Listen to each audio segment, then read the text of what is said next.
Salut les amis. Un silence oppressant régnait dans l'abri, brisé seulement par les pleurs silencieux de deux minuscules chiots qui se blottissaient étroitement l'un contre l'autre dans un enclos sombre et ouvert.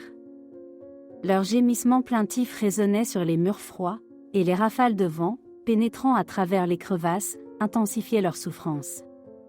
Abandonnés et inutiles, ces petits n'avaient personne d'autre que l'un pour trouver du réconfort. Quelqu'un a entendu leur cri désespéré et l'a signalé à un volontaire. Il se précipita vers la cage, son cœur battait furieusement. À la vue de deux morceaux de laine tremblant avec les yeux écarquillés de peur, son cœur se contracta de douleur.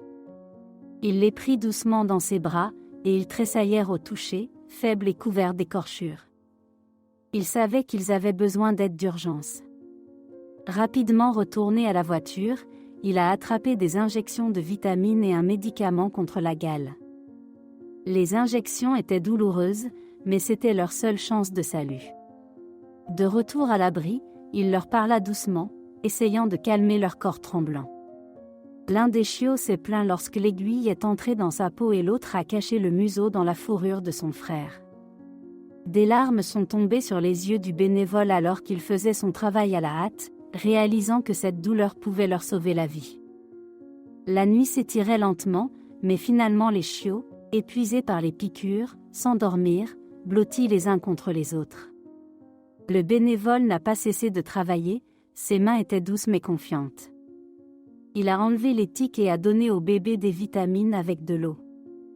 Les jours ont passé et un miracle s'est produit, leurs ulcères ont commencé à guérir. Les démangeaisons ont progressivement diminué et pour la première fois depuis longtemps, les chiots ont pu se détendre. Ils remuaient joyeusement leur queue et se frottaient le museau contre le volontaire, exprimant silencieusement leur gratitude. Ils se sont même liés d'amitié avec d'autres animaux à l'abri, leur humeur s'améliorant de jour en jour à mesure que leur santé leur revenait.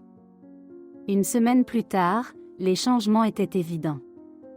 La gale, qui les tourmentait autrefois, a presque disparu et la laine a commencé à pousser, douce et brillante. Maintenant, ils étaient pleins d'énergie, s'amusant à courir les uns après les autres dans la cour. Ils n'étaient plus ces chiots effrayés et malades qui se cachaient autrefois dans un coin. Le bénévole les a regardés avec fierté et soulagement.